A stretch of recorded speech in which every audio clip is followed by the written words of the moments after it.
All right. Greetings to everyone who joined us today. Today's session is the last panel as a part of our inaugural lecture series of Purdue Progressive South Asia Collective.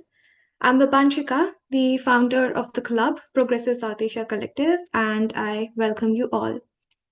Progressive South Asia Collective is a scholar activist club formed in February 2024 at Purdue University, West Lafayette. Progressive South Asia Collective aims to begin discussions on issues of political, social, and historical relevance at Purdue. The inaugural lecture series aims to touch upon certain important aspects to understand the ABCs of South Asian society and history. Before going about and introducing our series, the panel, and the speakers, I would like to announce that Progressive South Asia Collective stands with Palestine and Lebanon, and we strongly condemn the fascist Israeli genocide. Our first round of lectures as a part of the lecture series were regarding the dynamics of caste in India. It had a distinguished panel of speakers, Dr. Anand Teltumde, Bellapu Anuradha, and Dr. Khalid Alis Ansari. The recorded session of that session is now available on YouTube. As I mentioned in that lecture, the session themes are shaped largely taking into account the experience of South Asian students at Purdue. The vegetarians only rental advertisements in Indian groups at Purdue, blatant casteism and caste blind activities and celebrations at Purdue prompted us to organize a talk on caste. Our second lecture was born out of the need to replace the parochial trolling at Purdue with thoughtful, nuanced understandings of South Asian history. We discussed Aurangzeb, Savarkar, and Hindutva in America with Dr. Audrey Trushki, Dr. Vinayak Chaturvedi, and Prachi Patankar of Savera. Our third panel, which is today, is meant to discuss the issue of violence, the associated rights violations in South Asia today. The birth of nation states in South Asia was itself an act of violence. However, the discourse of these uncomfortable conversations are repressed when the student clubs at Purdue only seek to celebrate the culture and keep away the politics. All cultures that we take for granted today and that we take so much pride in are mere constructions, often very violent constructions. In Pakistan, the need to cast an identity that is different from India necessitated making religious rituals and identities central to the nation building. In the process, defining who is the authentic Muslim was a process of immense rights violations. In an email reply in my response to my invitation to Dr. Qasmi to join us today, he told me that 2024 marks the 50th year since Pakistan had brought about a second amendment that declares Ahmadis as non Muslims. It is this strange phenomenon in this modern world where the nation state and its law has the power to do and undo identities, repress and erase the memory of one's own self, and their association to the place they reside in is what we are going to discuss today. Hafsa Kanjwal's lecture will address these strong discourses of Indian state accompanied by its military might that sought to colonize Kashmir. The idea of the session is to also introduce students to understand violence broadly, not just bodily violence, but social and economic. Bangladesh is one such country where several citizens are relegated to poverty and are exploited by big capitalist enterprises. But Bangladesh also has sustained people's movements, a recent one being regarding the reservation system. The violence born out of the making of nation state, perpetuated through a reservation system, reserved employment opportunities to freedom fighters. The huge people led movement made the Prime Minister flee the country. The footages that came out of her residence that was occupied by students and lay people were inspiring and shows that people united could really accomplish what they want to. To give us more insights about violence in Bangladesh, Dr. Murshid is with us today. The order of lectures would be Dr. Murshid, and then Dr. Kanjwal, and then Dr. Qasmi. I sincerely thank all the speakers for being here and joining us today on a Sunday morning and probably a different time for you all. Your willingness to be supportive of our initiatives inspires us to organize against injustices in very small ways that we can. The format of the discussion is a 20-minute long lecture by the speakers, followed by a series of questions. I will introduce the speaker briefly before they begin their talk, so we have some brief moments between the lectures that can act as a short break where you can think about your questions or self reflect what is said. You can put in your questions in the chat box once we enable the chat permissions, or you can raise your hand during the Q&A and we will let you unmute yourself. But please be respectful because these are scholars who researched on these areas. So that is the key to continuing conversations. Let me begin by introducing the first speaker, Dr. Navine Murshid. Naveen Murshid is the author of India's Bangladesh Problem, the marginalization of Bengali Muslims in neoliberal times, and also the politics of refugees in South Asia, identity, resistance, and manipulation. Her current research is on Rabindric sensibilities among middle class Bangladeshis. Her research also focuses on Rohingya refugee population in Bangladesh and the political economy behind regimes of protection and the selective and strategic sympathy that is afforded to refugees. In addition to scholarly publications, she frequently contributes to public scholarship in the form of public talks and newspaper articles in Bangladesh, India, and United States. And she's currently professor at the Colgate University. Thank you, Dr. Murshid. I request you to begin your first talk. Thank you, Vipanchika, for having us here today. Thank you, Titi Bhattacharya, for inviting me also. It's wonderful to be here. Violence in Bangladesh is obviously a very broad topic. I will try to focus a little bit more on the July movement. We also call it the Monsoon Revolution, although it's really not a revolution, but it's an aspirational revolution.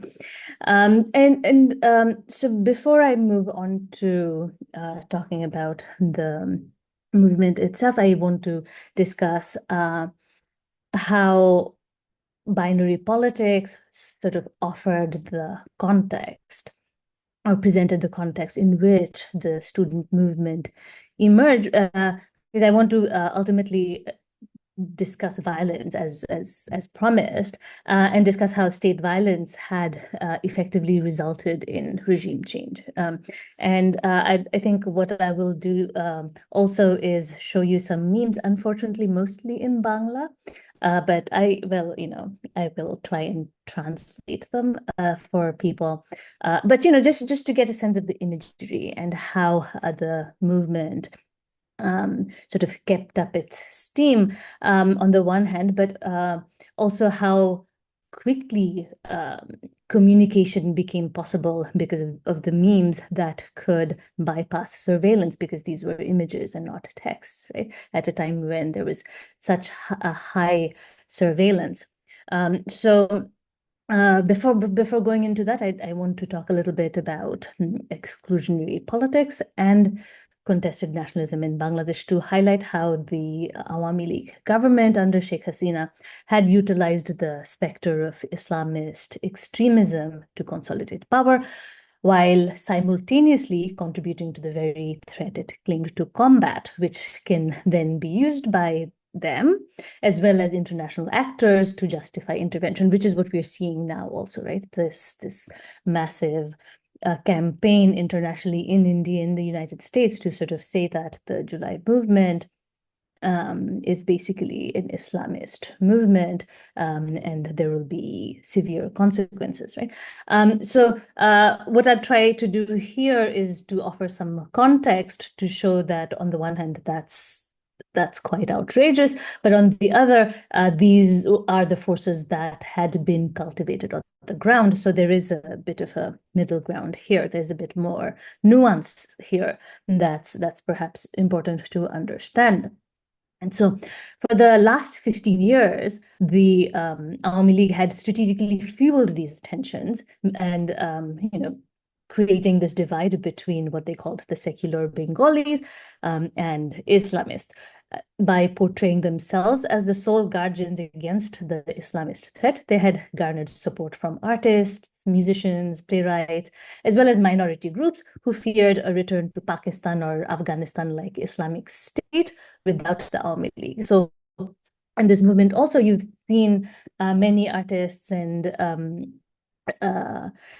musicians and so on, who feared that without the Awami League they wouldn't be able to sing, without the Awami League they wouldn't be able to paint, and for them this was a real fear, right? I say this to say that on the one hand this is artificial, this fear is artificial, but on the other hand their fear was kind of real. They actually did think that this was going to happen. And so this narrative in the last 15 years had inadvertently fostered, or maybe quite on purpose, fostered a counterintuitive phenomenon, right? Islamophobia in a Muslim majority country. This Islamophobia became intertwined with the Awami League's nationalist narrative, which presented the 1971 Liberation War as a struggle against local Islamists who collaborated with West Pakistan. While the atrocities committed by some Islamist groups during the war are undeniable and well documented, controversy arose in the context of the Jamaat-e-Islami's contemporary role. Despite war crime trials and convictions in 2013, Awami League supporters and sense-makers claimed that those connected to war criminals, the Jamaat-Islami and their entire families, should be excluded from politics. Some went to the extent to say that they should not be considered Bangladeshi, since they were against the formation of Bangladesh as an independent state in 1971. For their part, the Jamaat-Islami was unable to distance themselves from war crimes, allowing the sustenance of exclusionary politics. Why? It's a little unclear, but maybe those are the things that we need to unpack in the contemporary period.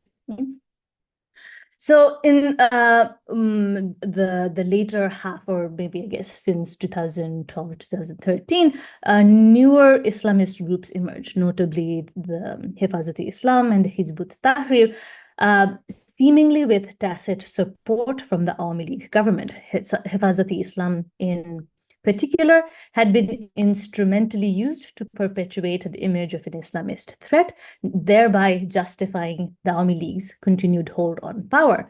And here, the Awami League played a double game. On the one hand, championing Bangladesh's secular values enshrined in the constitution, while on the other, cultivating Islamist groups for political control and manipulation, thinking that they would always be controllable. Right? Along with these sort of politicking, we have some structural elements to consider.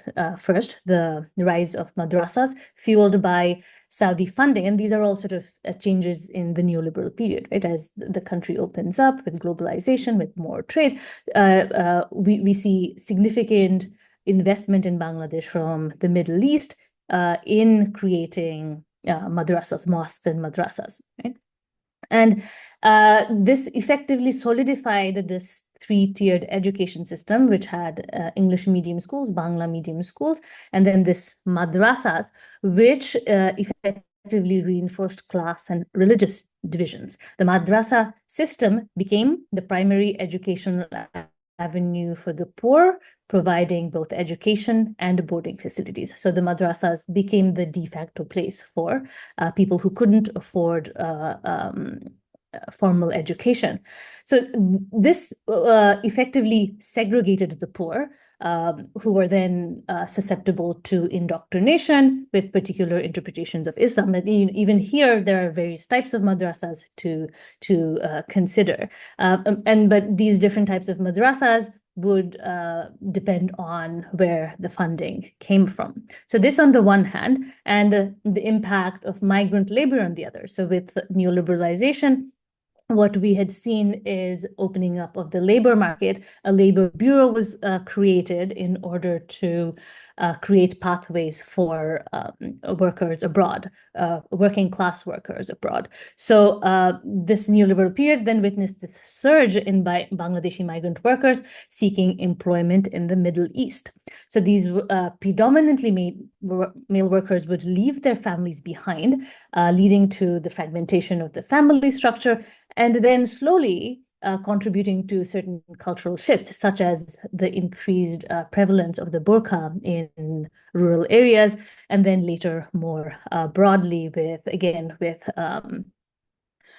cultural shifts that took on Middle Eastern fashion sensibilities into Bangladeshi culture also. Right? So here are these, in addition to these sort of local structural features, we then have to consider the geopolitical situation, right? Namely, India and the rise of Hindu nationalist politics in India. Under Sheikh Hasina, Bangladesh had forged unprecedented business and security ties with India. However, India's own anti-Muslim pogroms and discriminatory policies, like the NRC-CAA, had created a sense of fear and vulnerability among Muslims in Bangladesh. This was different from Hindus in India as presenting themselves as under threat as a mobilizing tool, because Hindus are clearly not under threat in India.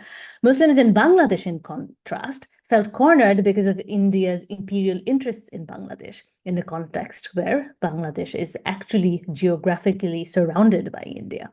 So this sense of fear had been exacerbated by the Awami League government's silence on these issues, treating anti-Muslim racism in India as India's internal issue, as Modi had told Hasina over and over again, sort of willfully believing that narrative.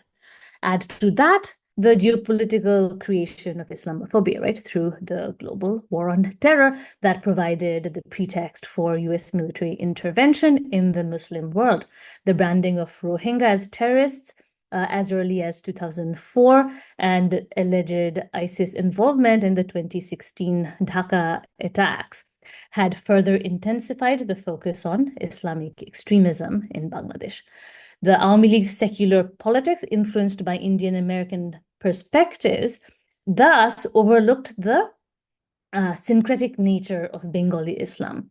How? By perpetuating the stereotypical representations of backward and fundamentalist Muslims, and basically contributing to the very idea of the Islamist threat. So instead of actually trying to focus on or showing that the Bangladeshi variant of Islam is distinct, it basically accepted the imposed stereotypical notions of what Muslims are or how they behave. So it's in this context, I mention all of this to sort of say that this is the secular Islamist divide that offers the context of the recent political movement, which also, I would say was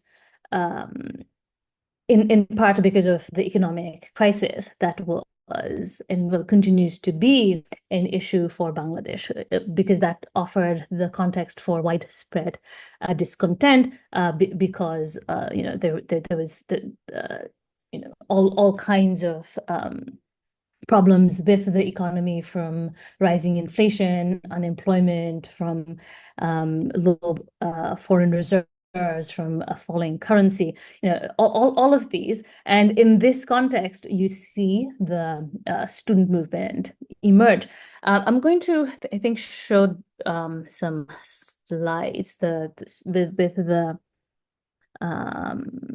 memes. Now, here is where PowerPoint. Okay.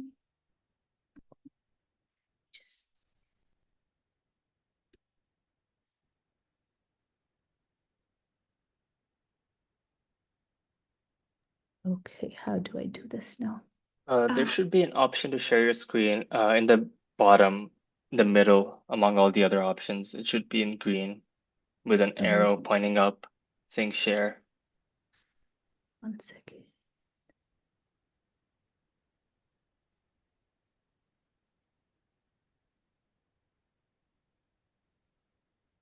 Okay, share and share screen. Yeah.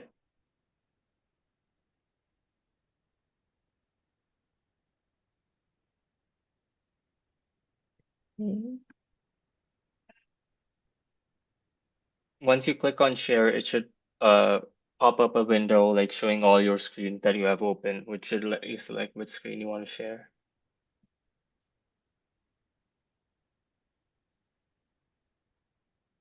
Apologies. No worries.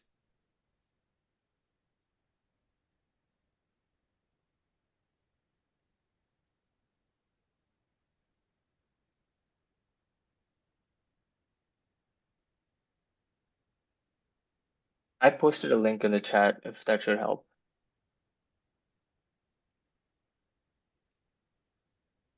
Okay, I think I managed it. Yeah, we can see it now. Okay, so I just put some of the key events here for everyone to quickly take a look. I guess what I want to do in the rest of this presentation. How much time do I have?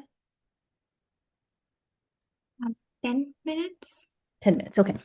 So just go through some of these key events and changes in people's perceptions in thinking about the response to violence, right? So what was critical in the first place is this student movement that was based on, as Vipanchika had pointed out, reservations.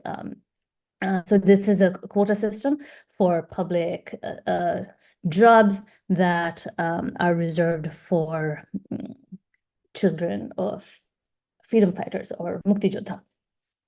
And the Rajakar are those, like I said before, the Rajakar are the ones who are, or who in 1971 were collaborators with the Pakistani government, who were giving them information about locals and participated in murder and rape and so on. So they're the Rajakar. Right?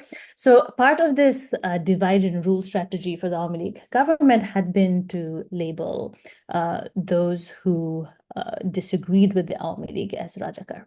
This is precisely why I went through that lens to talk about how this sort of division was important, right?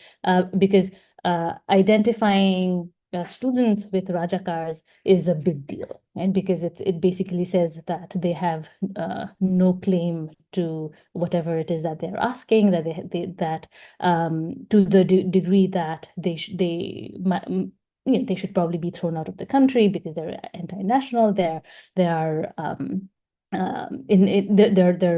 opposing the state, right? And so in previous years, I mean, this is a tactic that the Awami League government had been using for several years, and they had been doing that pretty successfully, right? So 2013 was the last time when there was this mass movement. I don't want to go into that because it has its own politics to unpack. But what emerged out of that was this use of the term Rajakar, and the sense that the secular community, by which we could mean, say, artists and musicians, the educated, the literary folks, and so on, they had buy-in into this sort of secular image of Bangladesh. So they were the de facto seculars, right? And again, pointing out the Rajakar element generally works with this cultural elite, right? And in the past, the state was able to delegitimize these kinds of demands. So this time around, the same thing happened. And I guess partly it was because these quotas were for the children and grandchildren of the freedom fighters. So these students wanted to ask why you needed quotas for the grandchildren of freedom fighters, that because there were 30% quotas that were there. And so this was primarily a student movement where, many of us were not even involved. We weren't really paying that much attention either, because this was really something that had to be discussed and chalked out. Many of these demands were also regressive. So, for example, they opposed quotas for women. There was really no space for quotas for various marginalized communities. And so, even from the point of view of progressive politics, it didn't really, it wasn't really up there among the demands that one could make. So, this was something that the various students group had to work out. So there was divisions among students about what kinds of quotas they would want, and whether quotas were necessary at all, that they wanted to say that we want this to be a meritocratic system. And, of course, there are problems with that kind of an argument, right? So it's in that context that this emerges. And the Prime Minister, Sheikh Hasina, says, who should we have quotas for the children of freedom fighters or the children and grandchildren of the Rajakar, right? And so that became what incited mass protest in the initial period, right? And so this was the first set of slogans that came out. The first was Tumike Amike Rajakar Rajakar Ke boleche Shoirachar. So who are you? Who am I? We are Rajakar. Who said it? It's the authoritarian government, the dictator. Right, and then this. So it's the other poster, which also represented another slogan. Says "Chaile pore odhikar, tumi bolo Rajakar." Whenever we want, whenever we demand something that's rightful, you call us Rajakar. You delegitimize us, right? So this became a very contentious because of the first two lines here, Tumike Amike Rajakar Rajakar, where the Prime Minister, as well as their allies, for example, Editors Guild Bangladesh, they came back with saying that they should be ashamed of themselves for calling themselves Rajakar. Right? So these are the two news shots that came out of it. Saying that they basically that they should be ashamed that they called themselves Rajakar. So what's useful, I think, in these sort of memes was that this was happening on the ground, and these memes or posters appeared online right about at the same time, right? So for people who are trying to mobilize on the ground, as well as those who were sort of Facebook warriors, this became a common theme, right? So people kind of recognized that this was a two-pronged battle, one on the ground, one online, and both had to be won. And there was a significant intermixing. So this became a communication mechanism also. So these kinds of posters kind of told people who were yet not on the street that these are the talking points. This is what we are mobilizing around. So if you're coming out and joining us onto the streets, then this is what you are getting into. So that played a very, very important role, right? And so as I guess this is where the momentum picks up. These slogans become more informative in saying so this one, for example, says lakho shohider rokte kena deshta karo baper na. So this basically says that this country that we have on the basis of lakhs of martyrs is not anyone's dad's, right? So this is a reference to Sheikh Hasina and her father, Sheikh Mujibur Rahman, who is considered the father of the nation. And in the last 15 years, Sheikh Hasina had done a disservice to him by invoking his name in every opportunity and in vain, right? Basically at various points, kind of saying that this was a country gifted to Bangladeshis by Sheikh Mujib, that this is her dad's country, that kind of a narrative. And so this becomes an important point in the mobilization also, where people are just very angry that Sheikh Hasina sees the country as her private property to do whatever she wants, right?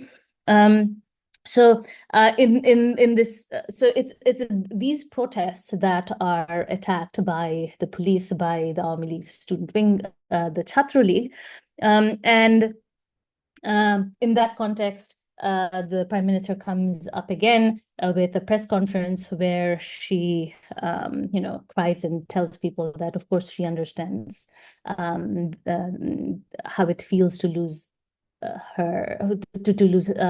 their close ones, because she herself in 1975, through the assassination of Sheikh Mujib and his entire family, had lost all of her family. And so, of course, she understands. So that was meant to be an apology, but it didn't really pan out as one.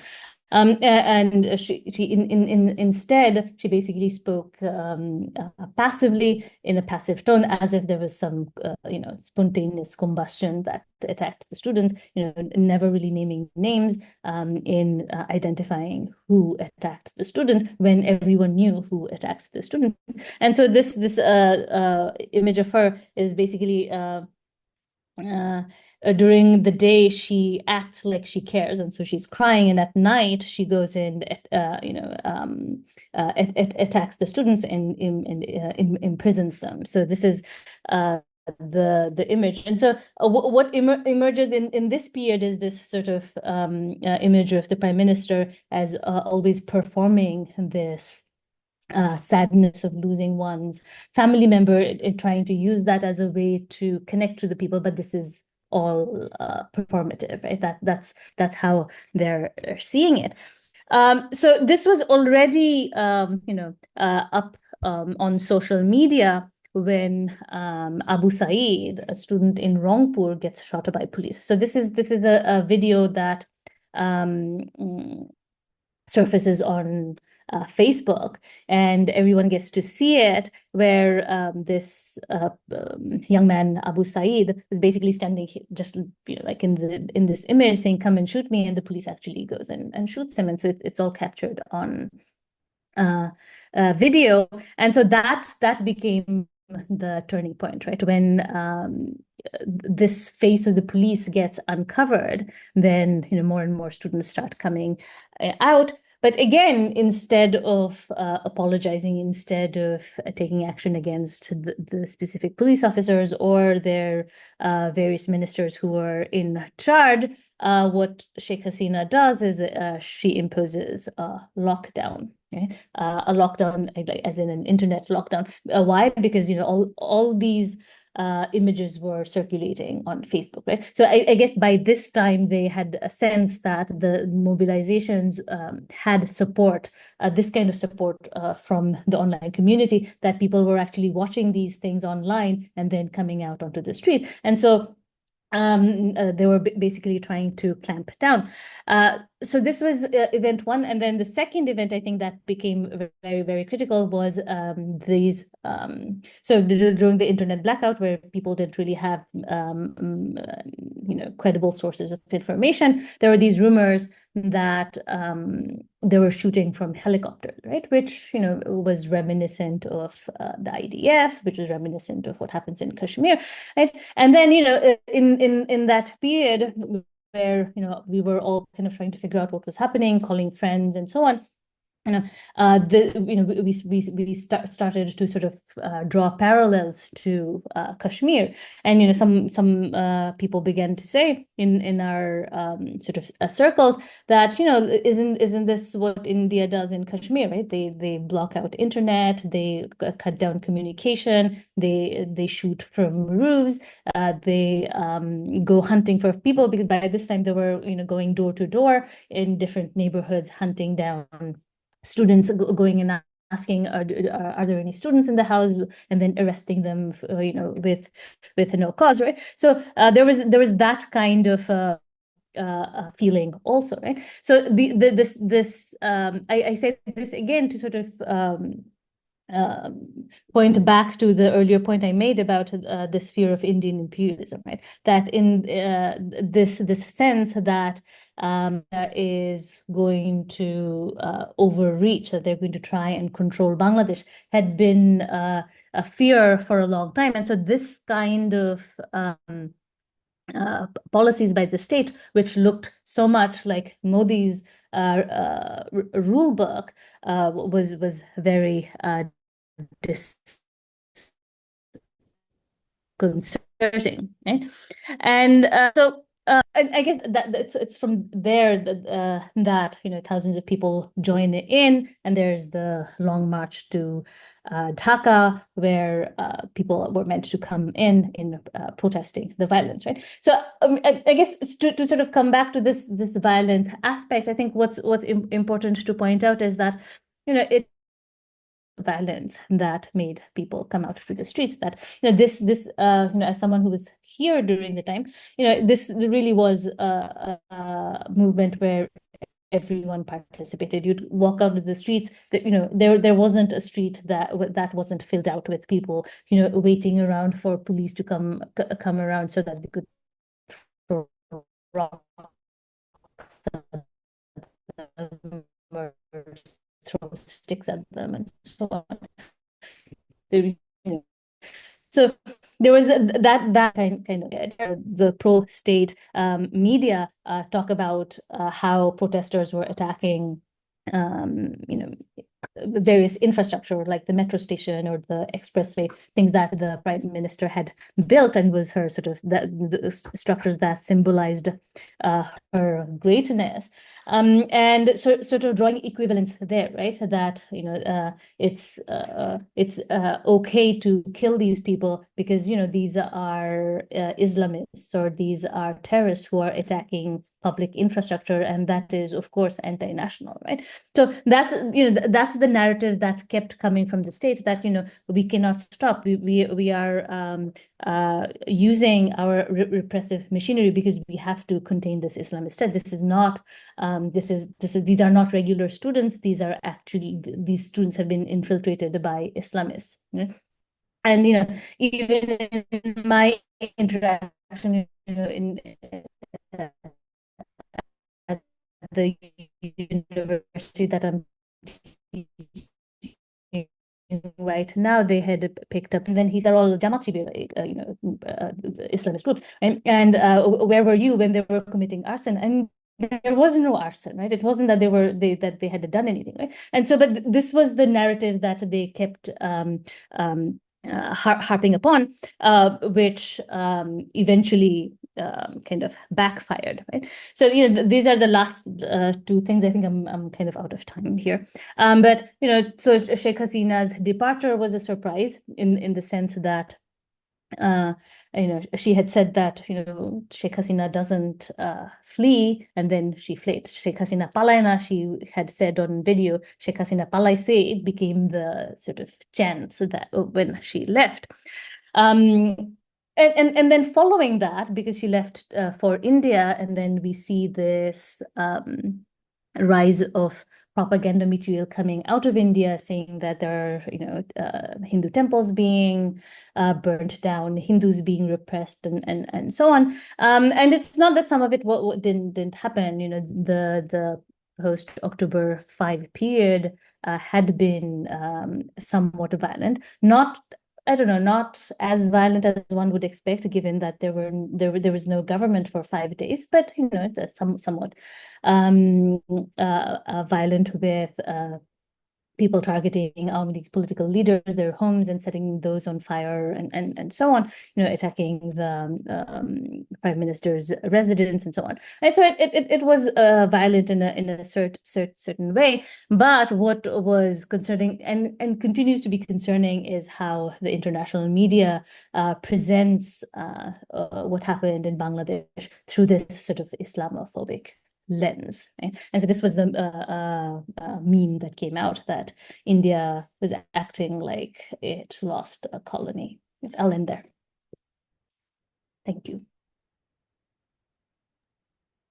Thank you so much, Dr. Murshid.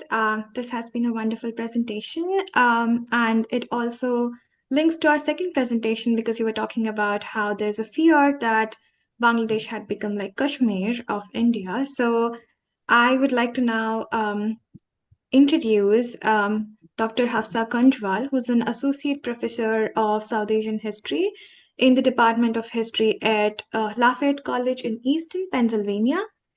She is a historian of modern Kashmir and is the author of an interesting book called Colonizing Kashmir, State Building Under Indian Occupation. This book examines how the Indian and Kashmiri governments utilized state building to entrench India's colonial occupation of Kashmir in the aftermath of partition. Colonizing Kashmir historicizes India's occupation of Kashmir through processes of emotional integration, development, normalization, and empowerment to highlight the new hierarchies of power and domination that emerged in the aftermath of decolonization. That is a very interesting thing to talk about. I would now request Dr. Kanjwal to tell us more about colonizing Kashmir. Hello, everyone. Thank you so much to Vipanchika and also to the Purdue Progressive South Asia Collective for inviting me to speak. It's an honor for me to be here, especially in the company of two other incredible scholars whose work I admire, and I look forward to all of your questions as well. So I want to begin by acknowledging that we are almost a year into the Israeli genocide of the people of Gaza, as well as the escalation of the genocide in the West Bank, as well as in Lebanon, with the complete complicity of the US government. Many of you here may be involved with Palestine solidarity work. I will be talking about Kashmir, but it is important for us to think broadly about conditions of colonization, occupation, and settler colonization. And as many of you know, the Indian government has been one of Israel's primary allies. So this is a reminder that oppressions are linked, as Professor Murshid mentioned so clearly. And so solidarities from the US to Kashmir to Palestine and to Bangladesh must be too. So I'll be talking about some of the changes that happened in Indian-occupied Kashmir since 2019, the year that the Hindu nationalist Indian Prime Minister Narendra Modi revoked the region's semi-autonomous status. But before I do, I wanted to begin by giving a very brief context to the region. And I apologize to those of you for whom this may be very basic information, but I do think it sometimes helps to establish a base of knowledge. So let me just share my screen as well.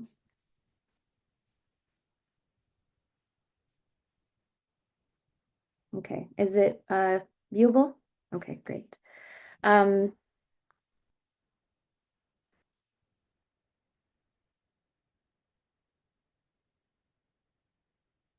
Okay, so we can begin by situating ourselves geographically. This is a map of the historic princely state of Jammu and Kashmir, which was one of over 565 princely states indirectly governed by the British during their colonial rule in the subcontinent.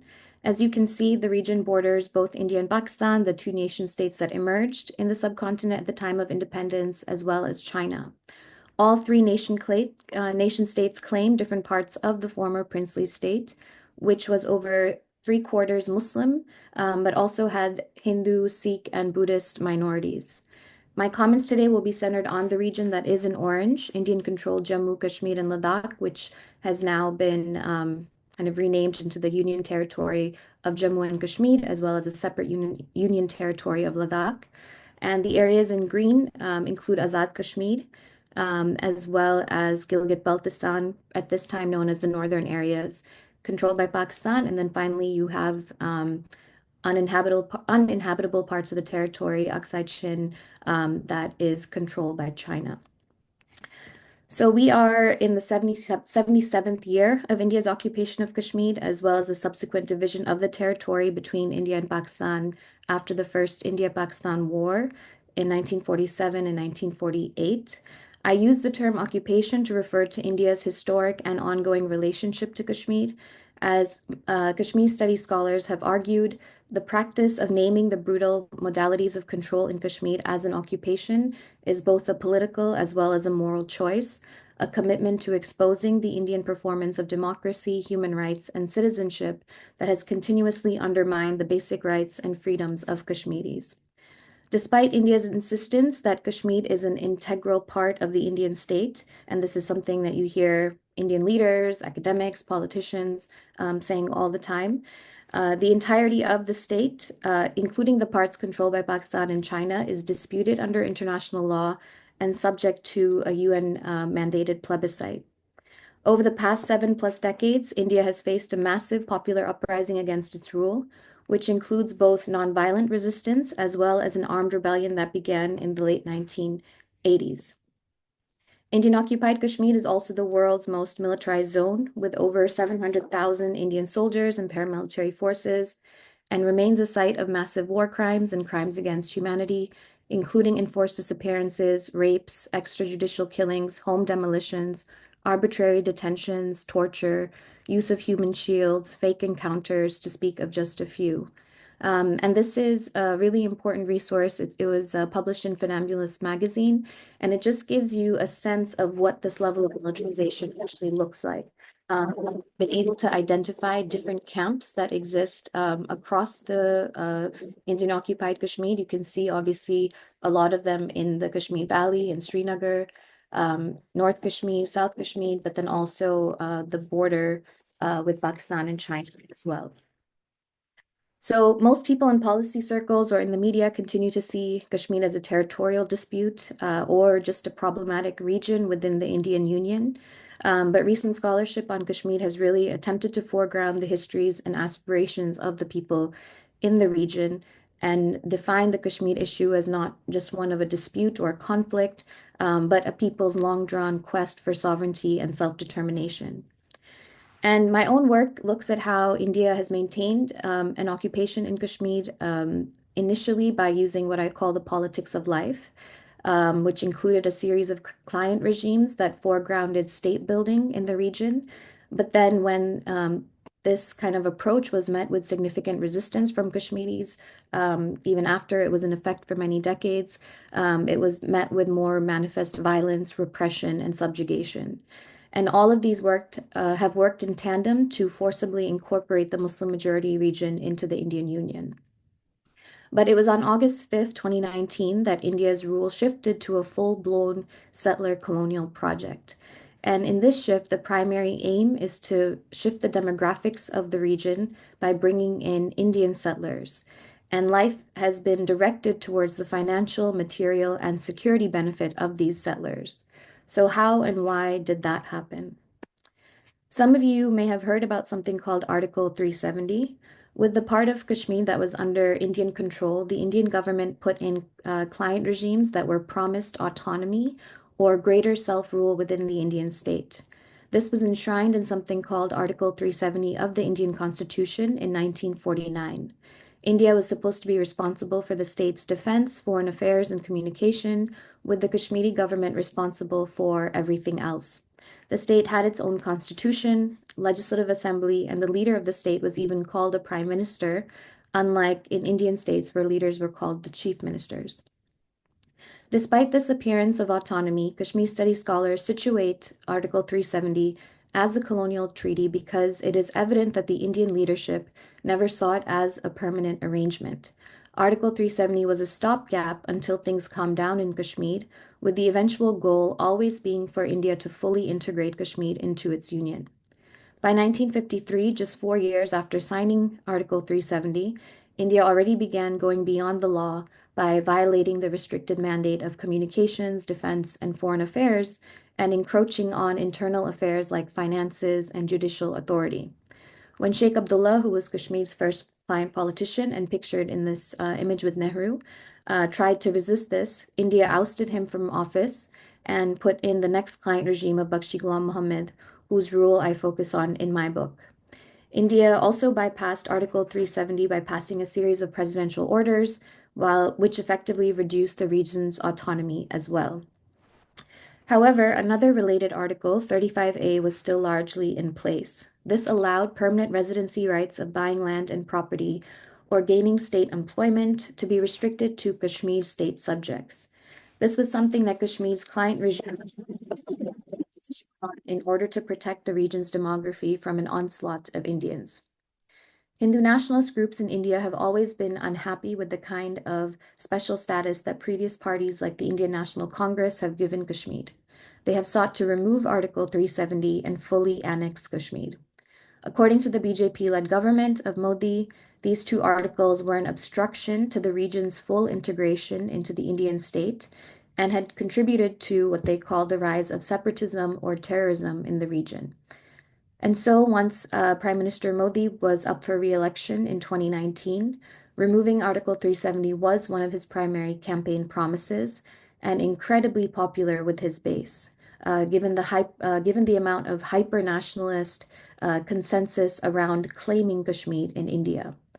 With the change in legal status, as well as the introduction of new laws, Indian citizens and corporations can now come in, buy land, claim domicile or permanent residency, and settle in Kashmir.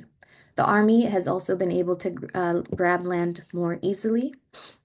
And this move has been portrayed as ushering in a new Kashmir of peace and prosperity through Indian investment. Yet Kashmir's Muslims face dispossession of their land and resources and the threat of being made into a demographic minority.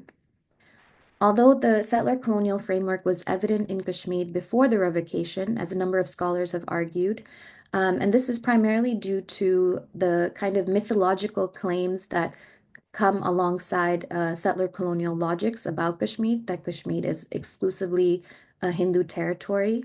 So the creation of this idea of Kashmir being exclusively Hindu has been part of the settler colonial logics of the Indian state, and subsequently its erasure of Kashmir's Muslim past and presence. But this kind of mode of thinking or this mode of rule has been a lot more prominent since 2019. For India's Hindu nationalist parties, the revocation was a huge victory towards the creation of a Hindu Rashtra or a Hindu state and the centrality of Kashmir in that geographic imaginary. So in a number of kind of Hindu nationalist like maps, and this is of course of Mother India, you can see that where her head is placed is where Kashmir is located geographically. So in this imagination, the head is obviously the most important part of the body. That gives you a sense of, where Kashmir is located within that geographic imaginary. As anthropologist Mona Ban has argued, and I quote, Kashmir was key to the constitution of the Indian nation's secular credentials and is critically important to the project of reconfiguring India as a Hindu nation. Without Kashmir, the very idea of India, whether in its secular incarnation or its majoritarian Hindu avatar, stands on shaky grounds. End quote. In other words, India has always relied on Kashmir for its self-definition. In 2019, the Indian government, as many Kashmiris would say of that time, took Kashmir back to the Stone Ages.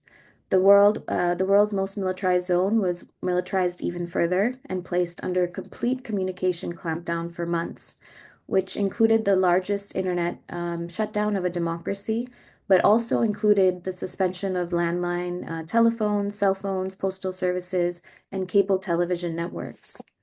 Thousands of Kashmiris were detained to ensure that there would be no dissent or resistance to this move. Many of the detainees included minors and were shifted to jails outside of Kashmir. Foreign journalists and human rights groups were not given access, something that continues up until today. And requests from UN officials and even US politicians to visit the region were denied. The BJP had previously declared their intention of creating Hindu-only settlements in Kashmir. Soon after the revocation, BJP politicians bragged of not only being able to buy land in Kashmir, but also marrying fair-skinned Kashmiri women, highlighting how this project is also replete with gendered violence. In late 2019, the former Indian Consulate General in New York City, Sandeep Chakravorty, chillingly declared that India had already a model, the Israeli one in the occupied West Bank, and that Kashmiri culture was Hindu culture, again replicating this Hindu nationalist erasure of Muslims. Despite Kashmir's multi-ethnic, multi-religious past, in Hindu nationalist rhetoric, Kashmir's majority Muslim population is painted as foreigners or invaders to the region, while Kashmiri Hindus are depicted as the original Aborigines who can claim ownership over the land, even though both are indigenous. And again, this goes into ideas of indigeneity in the subcontinent, which operates a bit differently as it may elsewhere. Some months later, an army chief named Bipin Rawat, who is now deceased, called for de-radicalization camps for Kashmiri youth, mirroring China's policy against the Uyghurs. To be sure, India has no shortage of models when it comes to implementing these policies, and it comes up with its own policies as well. Leading Indian multinational corporations worked with Western corporations to hold investment summits in pilgrimage, tourism, mining, real estate, and information technology.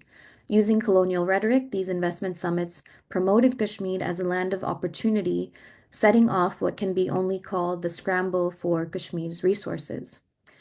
The most devastating of these administrative changes relates a set of categories through which Indians, who, as I mentioned earlier, were not able to own land or vote in local elections or access government jobs that were reserved for Kashmiri permanent residents, will now be able to lay claim to these residency rights in what is still a disputed territory.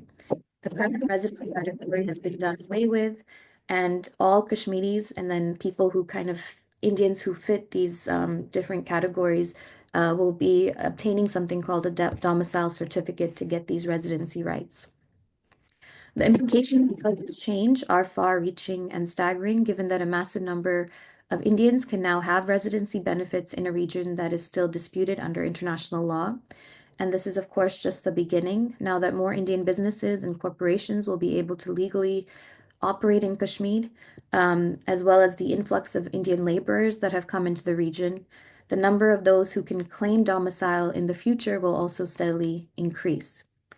Given the clampdown on news, which I'll talk about in just a bit as well, we don't really have an updated estimate of how many people, whether local or outsiders, have received these domicile certificates. But the reason that this is significant is that under international law, the transfer of populations in disputed territories is not allowed, especially with the goal of changing the demography being the reason or the reason why that's been the case. So ensuring that Indian settlers, and that is what they will be, are able to claim domicile in Kashmir puts any solution to the long-running dispute further out of reach. Kashmir still awaits a resolution. It's been a site of massive resistance to Indian rule. Most Kashmiris would either prefer independence or some sort of relationship with Pakistan. And as India changes the demographics, these numbers will be deliberately diluted, many fear through an ethnic cleansing. Settler colonialism is, of course, not just about the arrival of settlers. Land grabs, capitalist accumulation, and resource extraction are key to the logics of settler colonial state formations. Even before the abrogation, the local government of Jammu and Kashmir confirmed that up to 50,000 acres of land had already been under the unauthorized occupation of the Indian Army. More recently, then, another law was passed that allowed the Indian Army compensation for carrying out activities in areas that it deems strategic, and they can obtain that land without getting a no objection certificate, which is what they needed before. So this means that technically the Indian Army can go into any area, deem it as strategic for their purposes, force people out of their homes, and then take it over. The government has also created land banks, which has opened up outside investors to build multiplexes, film production centers, and medical industries. For example, the United Arab Emirates has signed a series of memorandums of agreement with the Indian government to build shopping complexes and real estate complexes. And Israel has also made deals with the Indian government to develop agricultural projects, which both contributes to the greenwashing of both occupations of Palestine and Kashmir, but is also a very kind of dramatic and terrible move away from indigenous forms of agriculture. Kashmiri investors are no competition for massive Indian and international corporations, and so will be at a fundamental disadvantage when trying to invest in these land banks. And as more economic and employment opportunities have opened up to Indians, Kashmiris will also be deprived of what other little job security they had. And despite the Indian government saying that, development is at an all-time high in Kashmir right now, the unemployment rates are actually quite staggering. So the other kind of main thing is that the government also announced the passage of a housing policy that suggests the construction of 200,000 new housing units. And Kashmiris fear that these separate colonies or settlements will basically be used to settle non-locals, including migrant laborers who can now claim domicile. As with the Israel model, these settlements will be protected by an ever-expanding military grid and infrastructure. Many of you also know that one of the reasons why, of course, the region is so desired is because of its water resources. And India has long stolen Kashmir's natural resources, including water, for its own purposes. Even as Kashmir faces massive electricity scarcity, especially during the cold winter months, India is selling Kashmir's hydroelectric power to Indian states like Rajasthan. And so Kashmiris have no right to determine what happens to their natural resources. Indian rule determines how it gets used and who also gains the profit from it. And this has meant environmental destruction. Climate experts have long been warning about how Kashmir has a fragile ecology prone to the disastrous effects of climate change and global warming, exacerbated, of course, by decades of military occupation. And so since 2019, the Indian government has given mining rights to Indian corporations to mine for minerals, including lithium, which has been scarce and is really wanted, especially because it's a resource for electric batteries. And that was recently discovered in the Riasi district of Jammu after the abrogation. And so many of these corporations do not adhere to environmental regulations. They have no knowledge of the local ecology, making the region further vulnerable to climate change. There's always been a repression of dissident voices in Kashmir, yet since 2019, this repression has reached new heights. All possible modes of dissent, from journalism to human rights organizations, have been completely and clinically decimated.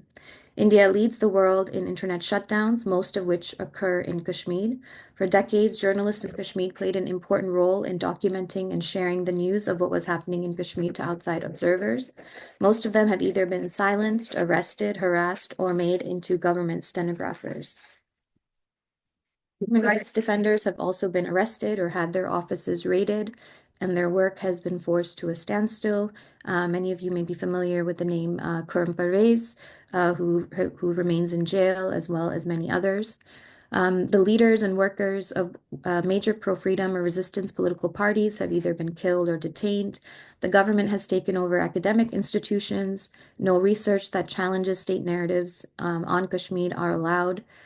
Social media sites are widely surveilled, and it's very rare to find Kashmiris saying or posting anything directly online. If they do, even behind anonymous accounts, actually, they will be liable to get harassed or called in, and also removed from their jobs, because one of the things that they now have to do is show their employers what their social media profiles are so that they can be tracked. And if they say anything, then they could also be removed from their jobs. And so this just kind of gives you a sense of the immense amount of fear and censorship that the Indian state is able to inject, not just into physical, but also online spaces. And also you can then imagine the amount of surveillance technology all of this necessitates. And again, India and Israel both work very closely on surveillance technology as well. As it is, social media companies are increasingly caving into the diktats of the Indian government, as India is a big market for these platforms. And so much of the content on Kashmir, or what is even happening in India broadly, including with the farmers' protests or with Muslims, is censored or restricted. The irony, of course, is that these platforms allow right-wing, racist, Islamophobic content to flourish, while censoring the voices of those who are against state repression. Moreover, IT cells have flooded the internet with accounts posing as Kashmiri Muslims. So we'll have some kind of Kashmiri Muslim name and the Indian flag next to the name, basically saying that everything is normal in Kashmir and people are happy to be a part of India. The government has also created a new category called white-collar terrorists. Basically, this entails anyone who questions or challenges Indian sovereignty. Anti-terror legislation, like the Unlawful Activities Prevention Act, is used against any type of expression, from cheering for the Pakistan cricket team to demanding the body of a relative killed by the Indian Army. The clampdown on all forms of civil society is especially sinister, as it leaves very little space then for Kashmiris to even register nonviolent forms of protest at all the changes around them, and has contributed to a deep climate and self-censorship. There's also very little coverage or documentation of continued state atrocities. Simply put, there's no political or civic space that has allowed Kashmiris to speak out or document the onslaught of settler colonial policies, and as a result, much of this has happened abroad or outside of Kashmir. But even then, just to get information has been really difficult. So there's a lot, obviously, as you can tell, that has been happening and I haven't even touched upon like new forms of propaganda or the cultivation of a new group of collaborators, meaning Kashmiris who kind of work in tandem with the Indian state to redistricting the electoral boundaries of Kashmir in ways that will privilege Hindu votes over Muslim votes, to the increasing Hinduization of Kashmir as well. If I were to go into all of these developments, we would be here all day. But I wanted to end with a discussion of something that was in the title of my talk, of Memoricide. And Memoricide is the destruction of a memory, the past of a people, their culture. It's the destruction of all things that make a place and a people, and it is used in context of ethnic cleansing.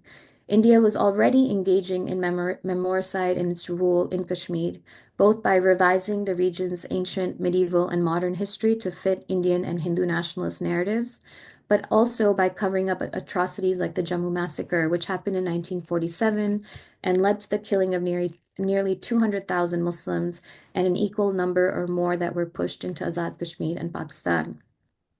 Yet today, Memoricide is happening at a rapid pace. The very idea of Kashmir, its history, its freedom struggle, its leaders are being erased.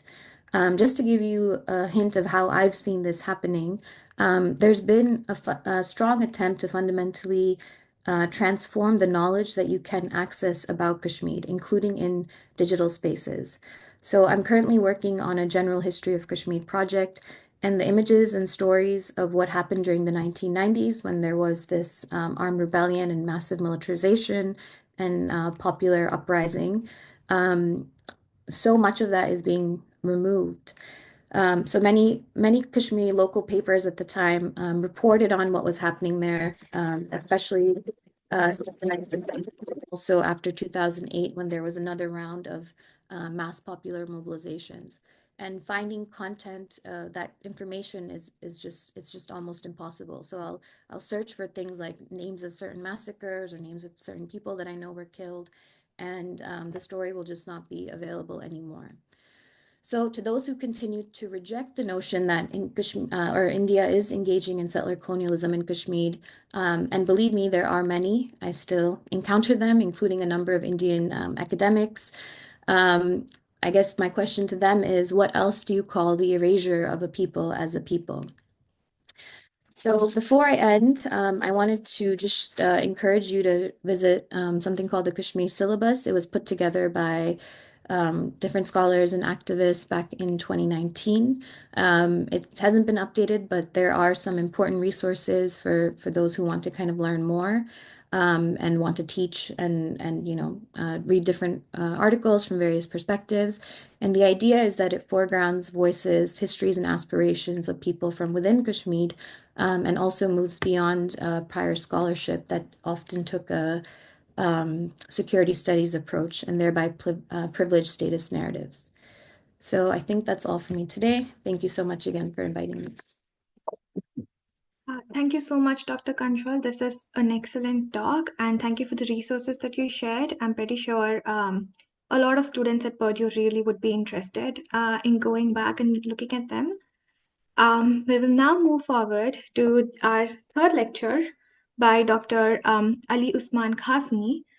Ali Usman Qasmi is the Assistant Professor in Department of History at Lahore University of Management Sciences, Pakistan. He is the author of Questioning the Authority of the Past and also the Ahmadis and the Politics of Religious Exclusion in Pakistan. His recent work, Qaum, Mulk, Sultanat, Citizenship and National Belonging in Pakistan, has won the 2024 American Institute of Pakistan Studies Award.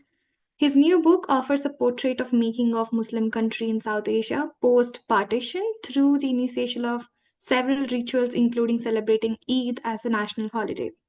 Today, Dr. Qasmi will speak to us about Ahmadis and how their repression and identity fits into the larger nation-building process of the Pakistan. Dr. Qasmi, over to you.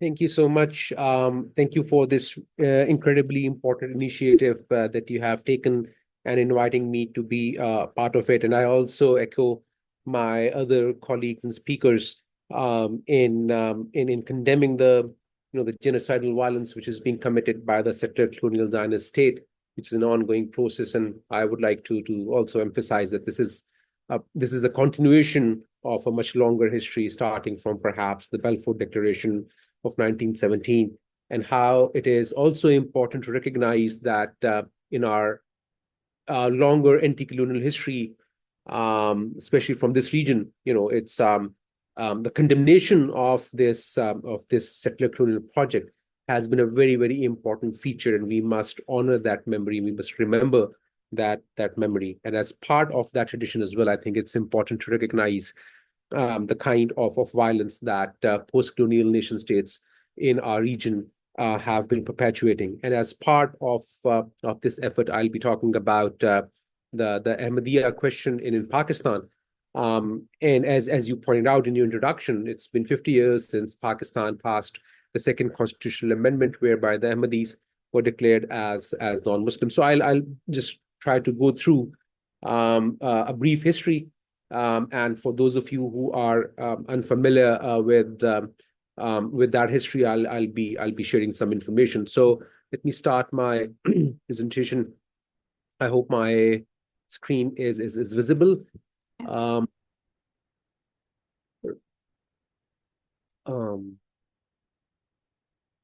Yeah. Okay. So the Ahmadis, it refers to the name of a community which is named after the founder of the community, Mirza Ghulam Ahmad. So named after him, the community calls themselves as Ahmadis. There are other hate terms which are also ascribed and used. Most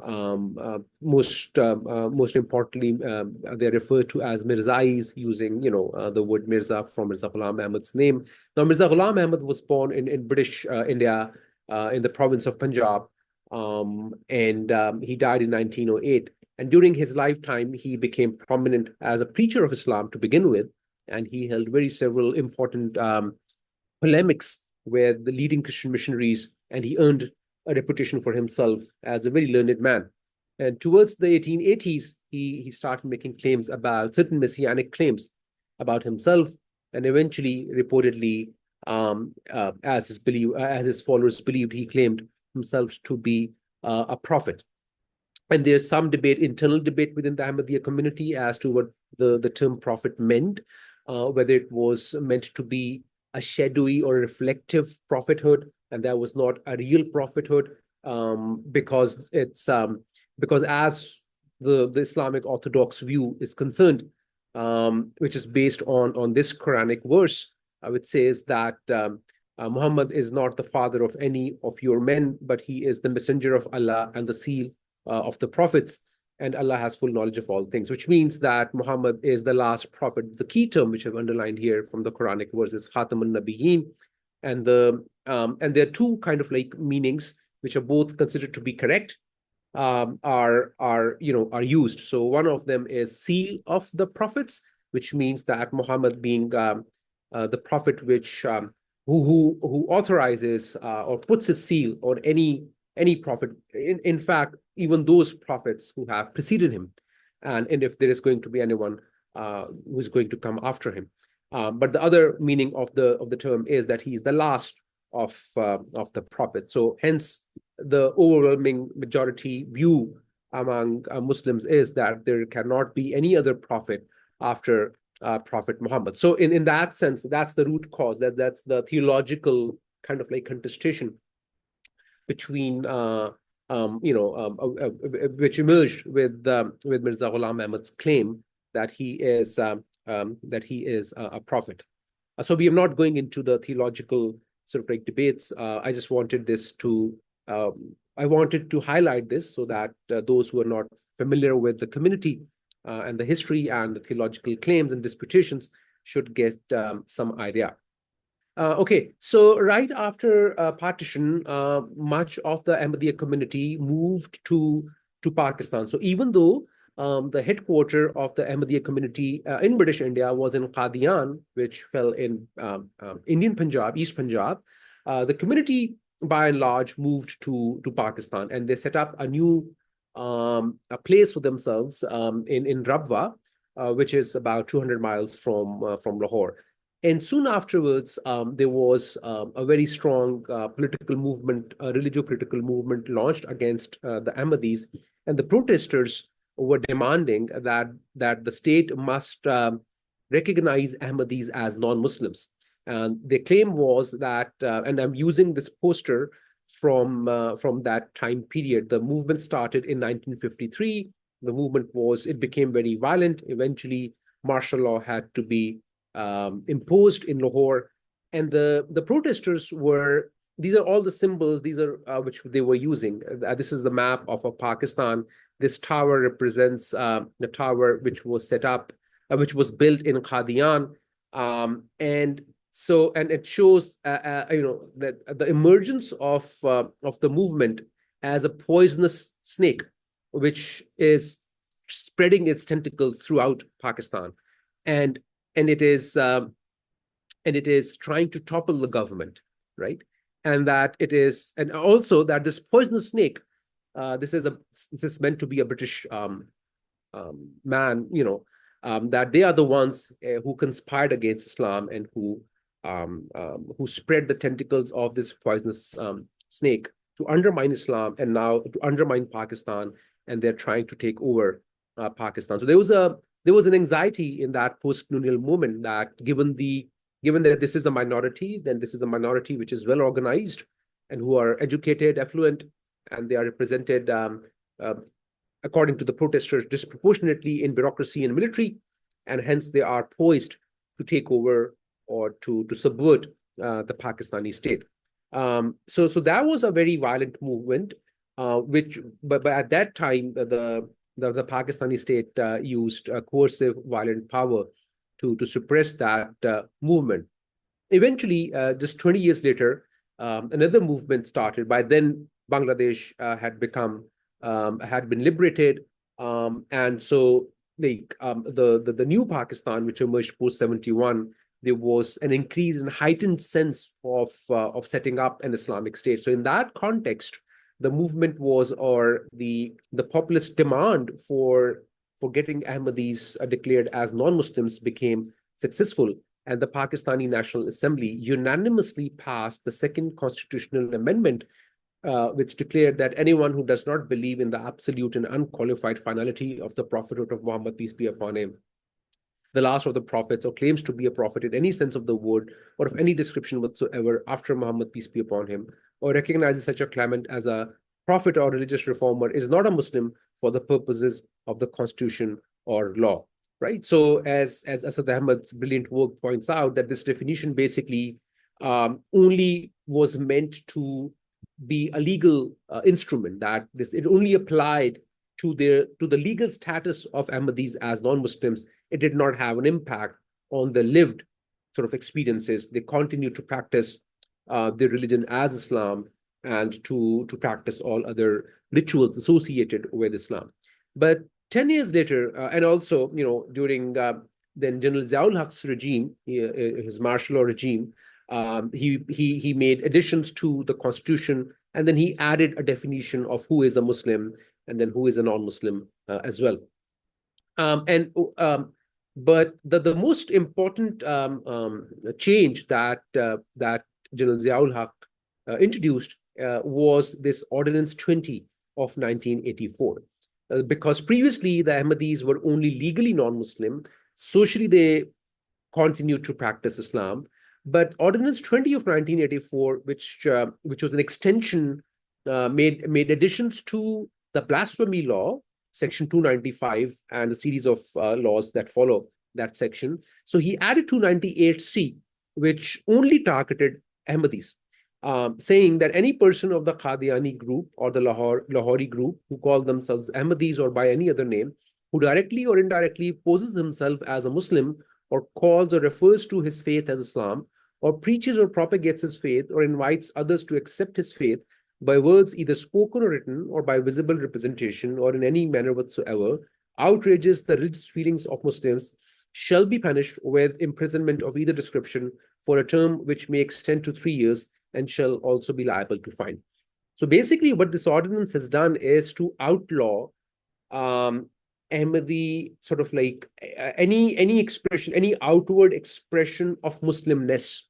And the vagueness of the law, as you can see, it invites, has led to a lot of violence. And I'm just going to give you, some statistical data evidence as to what has happened. It's been 50 years since the Second Amendment, 40 years since the ordinance, and there's some statistical data which shows what has happened. So between 84 and 2023, 73 Ahmadi places of worship have been demolished. Now, by law, in a way, you cannot call it a mosque because only a Muslim place of worship can be classified or called a mosque. So if an Ahmadi says that his place of worship, his or her place of worship is a mosque, even that is a religious and a legal offense. So 73 places of worship have been demolished, 50 set on fire or damaged, 18 occupied.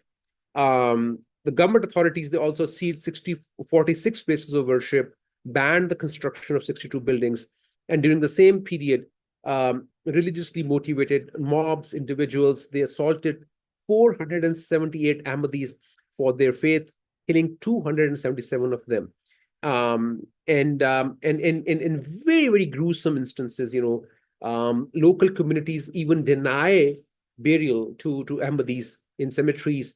And in very extreme cases, they exhumed dead bodies of at least 40 Ahmadis and forced their reburial elsewhere. And there also have been, instances where police and individual organizations also, they go out and desecrate the tombstones of Ahmadis because at times they have kalima written over them. So and in these cases, the police has been registering cases against Ahmadis for displaying the kalima, for calling azan, and 636 people were booked for posing as Muslims, right? So you can see that the vagueness of the law, like what does it mean to pose as Muslim, is an open-ended question.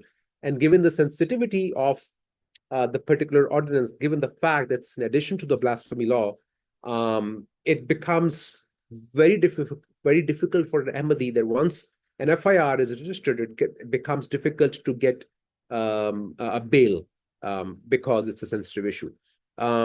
So all these different kinds of FIRs show, which include 322 Ahmadis booked for committing blasphemy, allegedly committing blasphemy against Prophet Muhammad, and this is a crime which in Pakistan carries a mandatory death penalty, right? So this is the impact, especially of Ordinance 20.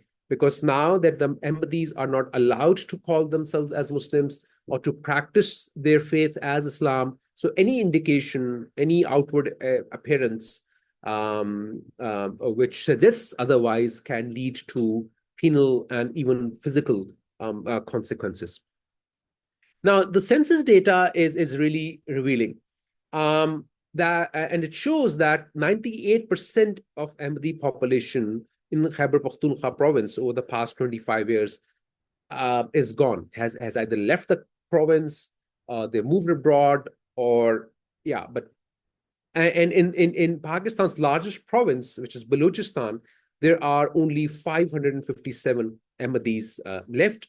In the 1988 census, there were about 10,000 Ahmadis living in Balochistan. So it's a decline of 94% in their population in Balochistan. So overall, the Ahmadi population in the country has decreased by 47.668% over the last 25 years. And it's now declined to only 0.07% of the total Pakistani population. So, which is almost half the population has either left the country, or they are too afraid to reveal their religious identity, or have been killed or forced to convert. But that the data itself is very scary and shows the extent of both state violence and everyday violence that the Ahmadis suffer from. So the forms of anti-Ahmadi violence, like I said, it carries physical violence and also the everyday kind of like violence that Hannah Arendt would talk about. So I am reminded of this incident, for instance, where a direct terrorist incident took place on 28 May 2010, when about 100 people were killed while they were offering Friday prayers. And the Pakistani media initially reported this news event as an attack in a mosque where Muslims were being targeted offering Friday prayers. And as soon as the media, gathered more information, the entire tone of their reporting shifted, and they fine-tuned the contents of its reports to describe it as an attack not against Muslims, but against Ahmadis who had gathered in their place of worship to participate in religious rituals. So all that sort of like content about martyrdom, about how terrorists are targeting people who are praying in a mosque, all of that shifted as soon as the news came in that it was an Ahmadi place of worship. So that's a very gruesome instance of violence which took place, where about 100 people were killed. But the forms of violence are not just physical violence. They exist in everyday kind of like instances as well. So these I've gathered this information from the various human rights reports which have been compiled by Ahmadis and other human rights organizations. So these two kids, Farhan Ahmad and Zishan Ahmad, they were enrolled at an academy in Gulshan Park, Lahore. And one day, the school administration just called their parents to it, and they said that you should just take your kids away. They've been expelled because when we admitted them, we were unaware that that they were Ahmadis. And these were like 5-year-old kids, 7-year-old kids. The principal returned their tuition fee and asked for all school notebooks to be given back to the school, and just said that we do not want you to be around. The other one is also a very disturbing, provocative, dangerous, violent message which was circulating around around Eid in Pakistan just a couple of months ago, where Muslims where Muslims sacrifice animals as a form of worship. And there was an entire coordinated campaign whereby cattle from Ahmadi houses, animals they kept for sacrifice, were picked up. The police came in, forced them to hand them over, and this very disturbing, violent, hateful message was circulating in a video message was circulating, saying that if Ahmadis slaughter sacrifice any animals, then we will be slaughtering them instead for adopting this Islamic practice, and that by law they're not allowed to use Islamic symbols and Islamic rituals. Now, and now I'm going to give you just a few examples of how, again, of this kind of like the impact of these laws, the absurdity of these laws, and how it impacts daily life for an average Ahmadi. Now, an Ahmadi lawyer was booked and arrested because his name was included Sayyid. Now, Sayyid is an honorific kind of like a title which indicates that the person is a descendant of Prophet Muhammad. Now this person who was an Ahmadi, the allegation was that how come a Sayyid, how come someone who is a descendant of Prophet Muhammad be an Ahmadi? And that was alone the basis for registering a case against that lawyer, and for which he was even arrested as well. District bar associations all over the country, even medical associations, they issue these kinds of notifications saying that we do not allow Ahmadis who do not believe in the finality of prophethood to practice, and that it's the bar will only allow those people to practice law who are Muslims and who in all earnestly and honestly believe in the finality of prophethood. Now, this is a case of a very famous bakery in Lahore. It's called Shazan Bakers and Confectioners. Now, Shazan, there's a bigger group. They also have other products, and they sold their the bakery business many years ago. But the original Shazan company who produce mango juices and other such items were owned by but owned by an industrial group who were Ahmadis, the Shah Nawaz group, I think. And so the allegation was that, and the campaign was that since Shazan is owned by an Ahmadi industrial group, we should be boycotting their products. Now, Shazan Bakers was purchased by a different group. And the Shazan Bakers, they had to run a very long-term campaign. In fact, it is still continuing to tell their customers that we are not Ahmadis, that we are Muslims, and that we believe in the finality of prophethood of Muhammad. So they put these stickers outside their shops. Everywhere you go to any Shazan bakery in Lahore, you will find that they declare their Muslimness, they declare their dissociation from being Ahmadi, and they declare their belief or faith in the finality of prophethood. And they quote all these different Quranic verses, saying that if someone brings a news to you, you should first check and do not spread falsehood, and so on and so forth. So the idea of the campaign being that look, if you have heard anything negative about us, if you heard that we are Ahmadis, that's not true. And they also share then some information, some evidence that look, we are not Ahmadis, we are Muslims, and hence our businesses are legit, and you should not be boycotting our businesses.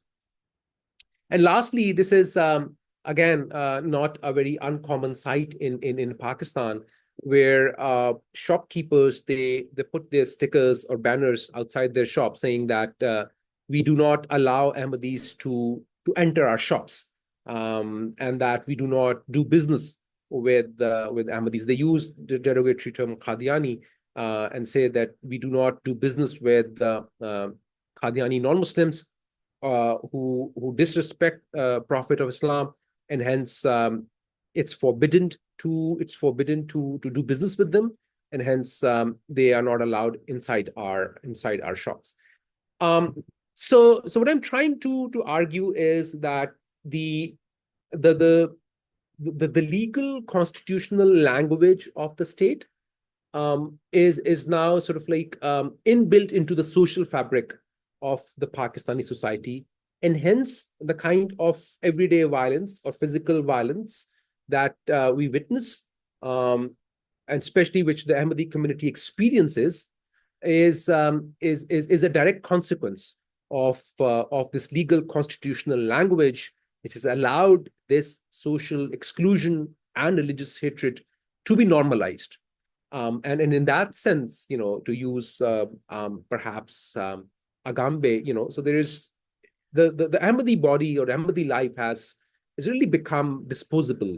It's there are no consequences whatsoever attached with any kind of like a targeting of Ahmadis, their lives, and their properties. So I'll end here, and if you have any questions, I'll be very happy to answer them. Thank you so much, Dr. Qasmi. This is a wonderful lecture, and it did inform especially me about a lot of things that I didn't know. And I hope it helped the rest of them as well. So we will be opening the floor for questions, but I do have some questions which I really want to ask despite the time constraint. First to Dr. Qasmi.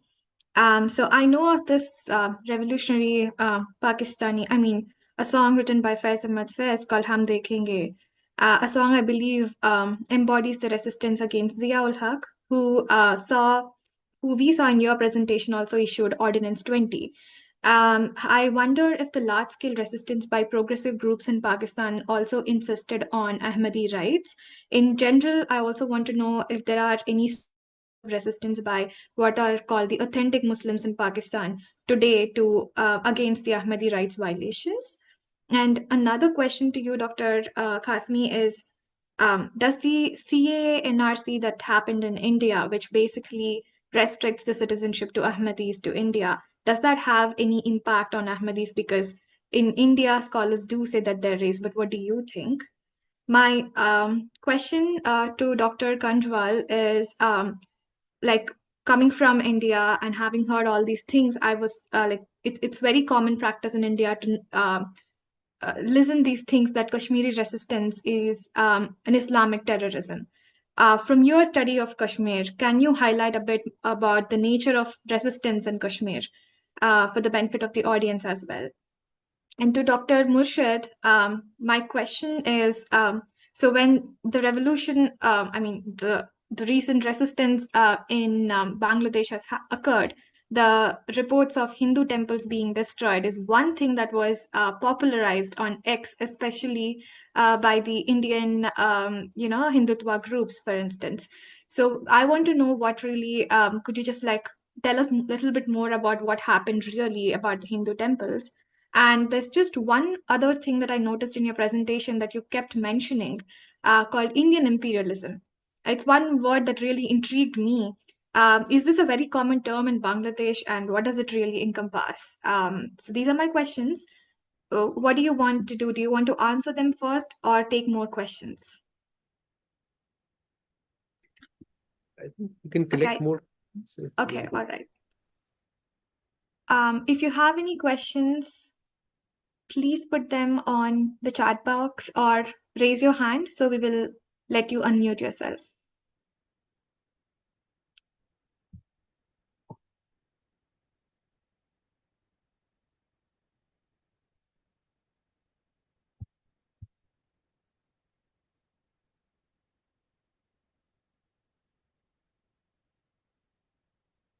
Okay, I think while we wait for people to ask questions, should we go ahead and, okay.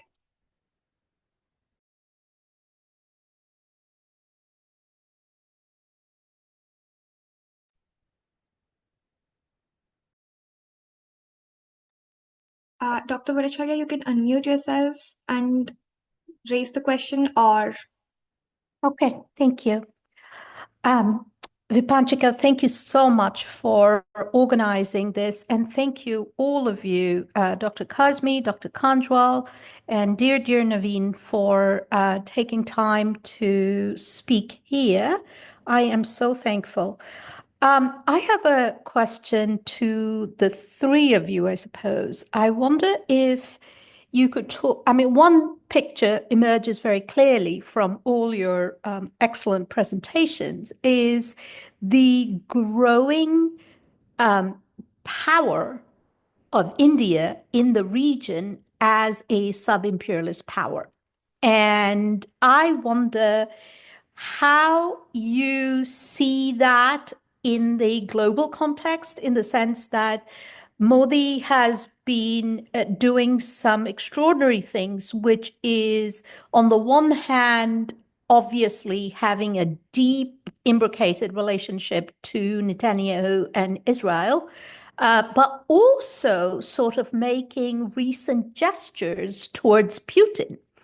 And so I'm just curious because that second element kind of distances India a little bit from the US, whose support and blessing India had been courting for the longest time. So, and of course, this also means that with the new sort of emerging power in the region, it is going to clamp down more heavily and more violently on internal dissent as well as external dissent and violence in what both Dr. Kanjwal and Navine rightly called its colonies, as it were. So how do you see this emergence of India as a very strong sub-imperialist power in the global context, if you could talk a little more about that.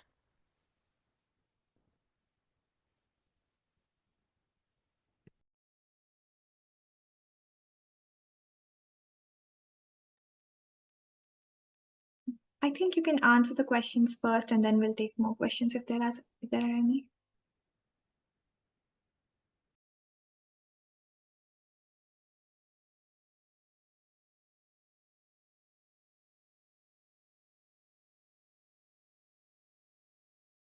Okay, I can go first. So with regard to your question, I would say, unfortunately, that when it comes to the Ahmadi question in Pakistan, um, there is a deafening silence.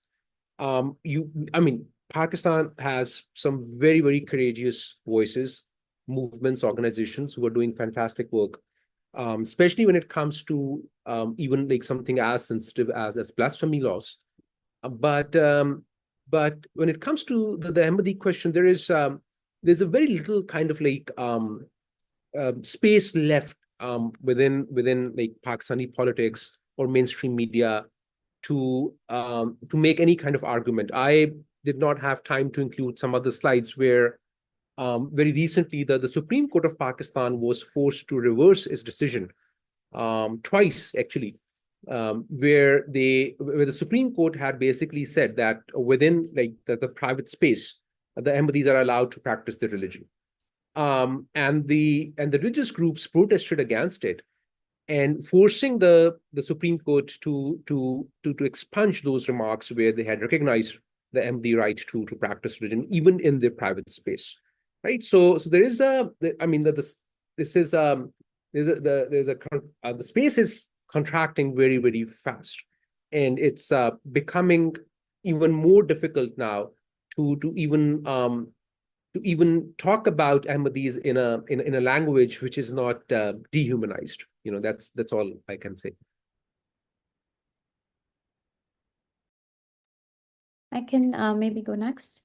So the use of the term, or kind of the framing of Muslim self-determination struggles as Islamic terrorism, has been used for a long time, not just in like a kind of post-colonial context, but also from a European colonial context as well.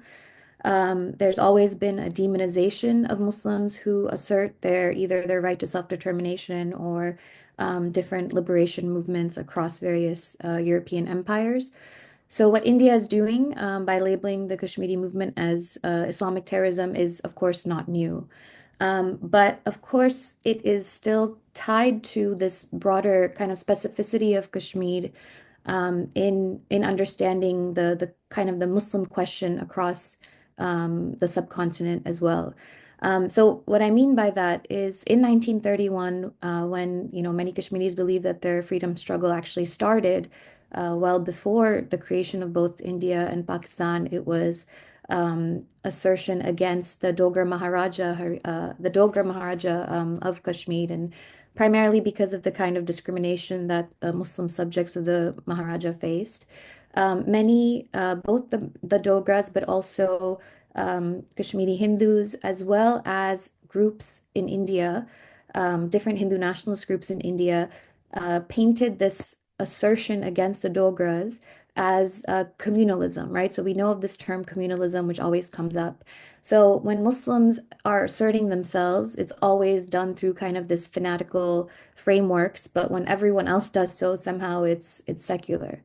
So I think that's kind of on one level, that's one thing to think about. The second thing, though, is that there is an attempt sometimes by people who try to speak against this to either minimize or erase the role that Islam actually does play in the movement for liberation, or for how people understand their world realities, and what how they see themselves in the world. So especially with Palestine, I mean, we've seen how the discomfort around the Palestinian resistance and how it is so steeped in Islamic discourse has kind of, makes people shy away from supporting that, or giving their full solidarity to it. And I think for that, I mean, there's just so much unpacking that you have to do of kind of understanding the role of secularism in how it emerges in these contexts, what it has meant. For me, like on a very basic level, like Kashmiri Muslims asserting their identity as Muslims is one, yes, in response to the fact that they're being discriminated against because they are Muslim, but yet at the same time, it's the language that they know, right? Like this is how they speak, this is how they interact, this is like completely seeped into, and also has been, as we've seen in Gaza, a source of solace and inspiration for people for centuries who've been facing colonization and settler colonization and so on. So I mean, there's so much more to say, but I think a lot of it just includes understanding the ways and the why of why Muslim movements specifically are demonized, really trying to unpack that. And I guess to the second question about sub-imperial power and India's role as it's rising, one of the things that I thought was very interesting, I can't remember exactly when this happened, it may have been 1 or maybe 2 years ago, but there was a law that was passed in the US Congress to sanction or somehow punish states that were still, quote unquote, doing business with Russia. And Ro Khanna, the seemingly progressive Democrat from California, actually introduced like a stipulation in the law that India would be exempt from that, and it was passed. So there's this, of course, the US government is aware that India is trying to play this role with the other side, but also be close to the US. But the way in which India has positioned itself in recent years, because of its growing market, because of how it serves as kind of a counter to China, um, it's really able to get away with a lot. And I think that's why everything that we've seen in the past few years, not just in Kashmir, but also with Indian Muslims and other things, it just simply is able to get away with a lot because of how it's situated in the global arena.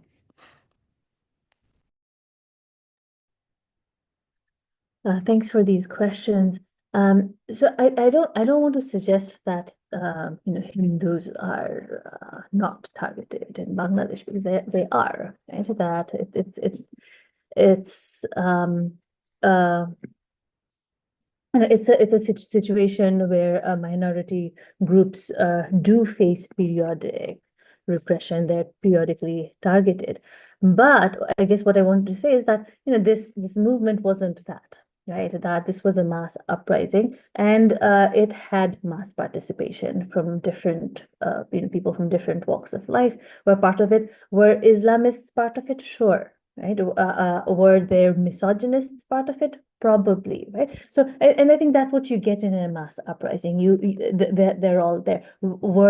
Are there people who even now would opportunistically target Hindus, use this opportunity to,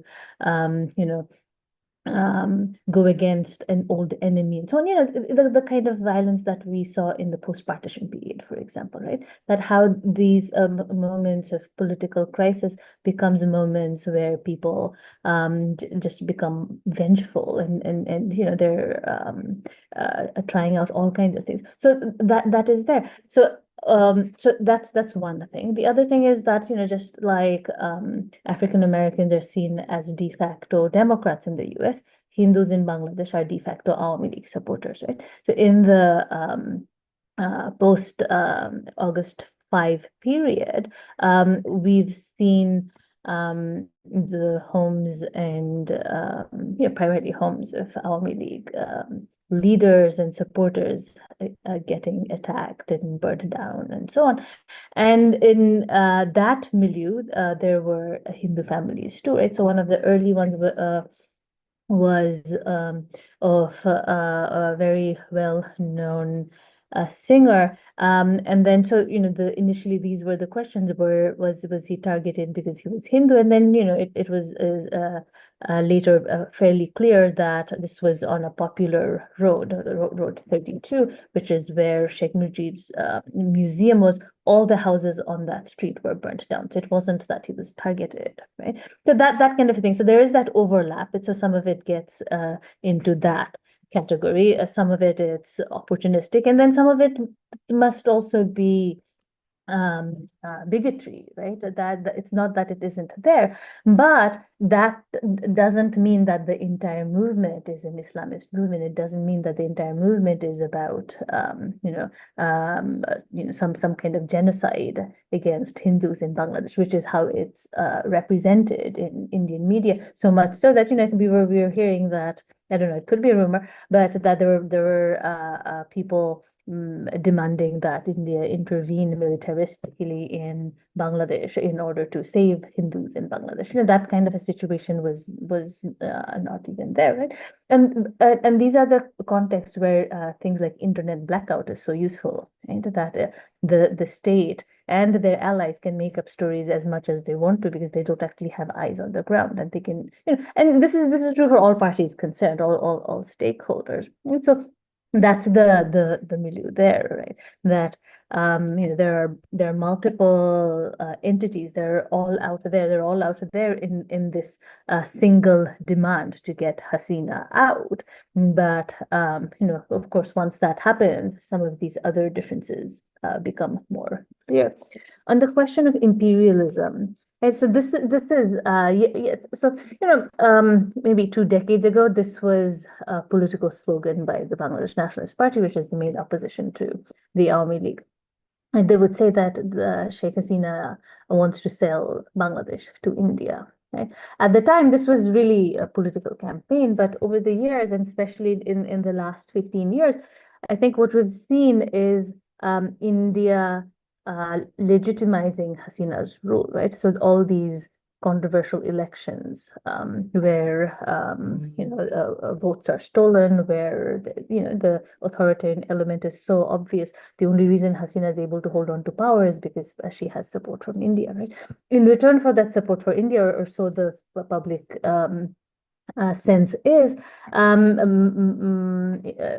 they have Hasina had signed all kinds of treaties and MOUs that give India access to Bangladeshi market, to transit. The recent ones, just a couple of months ago, being the more controversial ones, which is regards railroads, right, which would allow the Indian military to be on trains that go through Bangladesh, and Bangladeshi authorities will not have the authority to check what's in these cargoes, right? So this kind of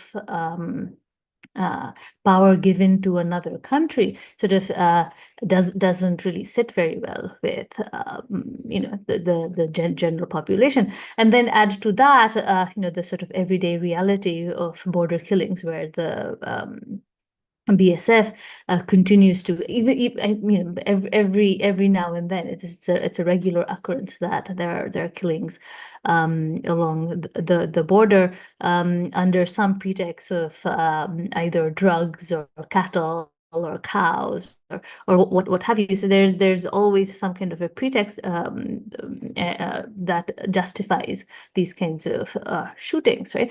So there's this sense that Bangladesh gets the raw deal in any kind of trade agreements, that Bangladesh gives up its territorial control, allows in Indian goods and services and trucks and anything for commerce at a time when India has these very violent policies with regards to Bangladeshis in general. It's so for example, the problems surrounding NRCCA, the problems surrounding Amit Shah calling Bangladeshis termites. Even I think about a week or so ago when he said that Bangladeshis would be lynched. That was the first time in a recent history that the Bangladeshi government had formally put in a complaint saying you can't say things like that. Until then, Sheikh Hasina told the Bangladeshis that no, this is their internal problem. They're just saying that for their own vote politics, their own electoral reasons. That has nothing to do with us. They're just using it as if it's okay to use the Bangladeshi label for vote politics, right? So that's the sense that where why is India seen as imperial? That's where some of that comes from. But there's also this other element, right? That in the elections that took place in January, and then in I guess in the last few years also, there's been a lot of activity for geopolitical reasons, right? So I think it's interesting that we're used to sort of seeing India and US sort of becoming more pally-pally, but here in the Bangladeshi context, they're on kind of opposing sides, right? Because Sheikh Hasina has been seen as trying to balance India, China, and the United States, right? That if you are pro-India, then you cannot be pro-US. So there's this conspiracy theory that this movement was inspired by or planned by the United States. They had a hand in it, that Dr. Yunus is an ally of the United States, and they had somehow played a role, right? And in the and I guess these are things that conspiracy theories are made of, right? That there's been a lot of activity by RAW, by ISI, by the CIA, and all of them were kind of involved, and they were all sort of talking it all out, right? So in this sort of geopolitical space, what's been critical is access to markets, but more importantly, actually connectivity, right? Bangladesh's geographical location at this crossroad between South Asia and Southeast Asia had meant that it has to be part of any kind of connectivity project, such as the One Belt Initiative, or India has the various connectivity projects too, like linking roads and linking rivers and so on. So it's always part of that, right? So who gets control? So Sheikh Hasina had done a fairly good job of convincing people that the United States wants control over St. Martin's, which is an island in the Bay of Bengal, so that they want to set up a military base. Others say that it's too small for a military base, so on and so forth. But it also is the case that many people actually fear that will the United States be putting in a military base there? What would that then mean? And so there are all these kinds of tensions, of which I think Hafsa used the word scramble, right? So there's this kind of scramble for Bangladesh too, right? Because of its sort of geographical position. And so Sheikh Hasina was feeling very good about herself for being able to manage all these great powers, right? China and the United States, and then this sort of rising superpower India as it asserts itself. So and kind of using one against the other in this kind of precarious balancing act. Thank you, Dr. Murshid. We actually have now a lot of questions coming up in the chat, but we don't have much time, and one of the organizers who's recording it will have to leave. So I request Shrishti, Prabhash, and Riya to please send those questions to our psac@gmail.com, the email that you have received the Zoom links on, because I really like the questions and I think those have to be taken up, but we don't have the time right now to take them up, unfortunately. Really sorry for that. And I would like to conclude the session before my organizers just go away. So I would like to sincerely thank the speakers for their excellent lectures that touched upon important issues of state violence and resistance to that violence. Accidentally, today's talk have again led to us talking about India. Murshid talked about imperial power of India in Bangladesh, and Dr. Kanjwal talked about India as an occupation power.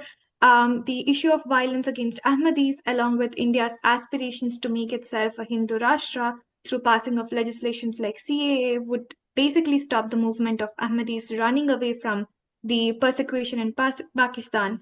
However, the lecture also seeks to decenter the issues from this, what Dr. Bhattacharya called as sub-imperial power in the subcontinent. It seeks to bring to your notice the oppression faced by the people in Kashmir, Pakistan, and Bangladesh.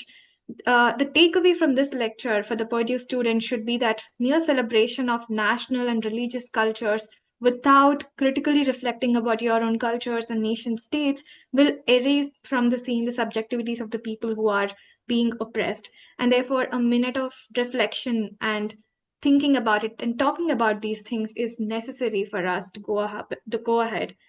And because this is our last session, I would just like to thank my organizers yet again, like all the engineering students, 5 of them especially very prominent, Rasesh, Aditya, Ishani, Yasin, and Rishi, along with several others who are part of the group. I really owe it to them.